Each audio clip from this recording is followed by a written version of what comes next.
The French Revolution, one of the most explosive, transformative events in history. It overthrew a monarchy, changed the course of politics, and sent shockwaves across the world. But how did it happen? And how does it still shape our lives today? Let's dive deep into the French Revolution, how it changed the world forever. Before the French Revolution, France was a kingdom ruled by absolute monarchy. King Louis XVI and his wife, Marie Antoinette, lived in unimaginable luxury at the Palace of Versailles, while the majority of the population, especially the peasants, suffered from poverty, famine, and high taxes. The society was divided into three classes known as the Three Estates. 1. The First Estate, the clergy, church leaders, who enjoyed privileges and wealth. 2. The Second Estate, the nobility, who lived lavishly and paid little to no taxes. 3. The Third Estate, everyone else, peasants, workers, and the rising middle class, who paid heavy taxes and had no political power. Meanwhile, Enlightenment thinkers like Voltaire, Rousseau, and Montesquieu were spreading revolutionary ideas about democracy, equality, and human rights. People began questioning why kings had absolute power.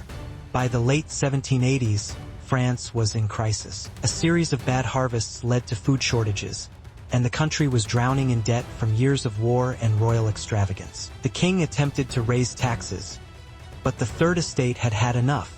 In 1789, King Louis XVI called a meeting of the Estates General, a national assembly where representatives from all three estates met to discuss solutions. But when the Third Estate was ignored, they broke away and formed their own revolutionary group called the National Assembly. They swore the famous tennis court oath, vowing to create a new constitution for France. This was the beginning of the revolution. On July 14, 1789, an enraged crowd stormed the Bastille, a prison in Paris that symbolized the monarchy's absolute power. This dramatic event marked the official start of the French Revolution. Soon after, the Declaration of the Rights of Man and of the Citizen was passed, stating that all men were born free and equal. Inspired by the American Revolution and Enlightenment ideas, France was moving toward democracy. But revolutions can be messy. As radical leaders like Maximilien Robespierre gained power, chaos erupted. The monarchy was abolished in 1792, and King Louis XVI was executed by guillotine in January 1793, followed by Marie Antoinette. What followed was the Reign of Terror, a period when thousands of suspected enemies of the revolution were executed, including nobles, priests, and even revolutionaries themselves. Robespierre's rule ended when he, too, was sent to the guillotine in 1794.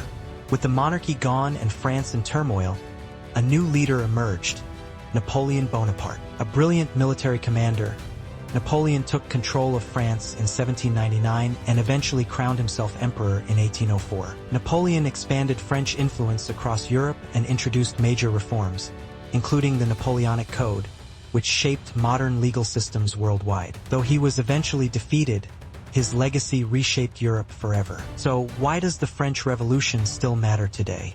End of monarchy and rise of democracy. The revolution shattered the idea of divine rule and inspired democratic movements worldwide, including in Europe, Latin America, and beyond. Human rights and equality, the concept that all people deserve equal rights, became a core value in modern societies. The power of the people. The revolution proved that ordinary citizens could overthrow oppressive governments, a lesson that has inspired countless revolutions since. Legal reforms, the ideas of fairness, justice, and secular government introduced during the revolution still influence modern laws and constitutions. The French Revolution was more than just an uprising. It changed the course of history. It was a fight for liberty, equality, and fraternity that still echoes in today's world. From inspiring future revolutions to shaping modern democracy, its impact is undeniable. What do you think? Could something like the French Revolution happen again today? Let us know in the comments, and don't forget to like, share, and subscribe for more deep dives into history. Thanks for watching, and until next time, keep questioning the past to understand the future.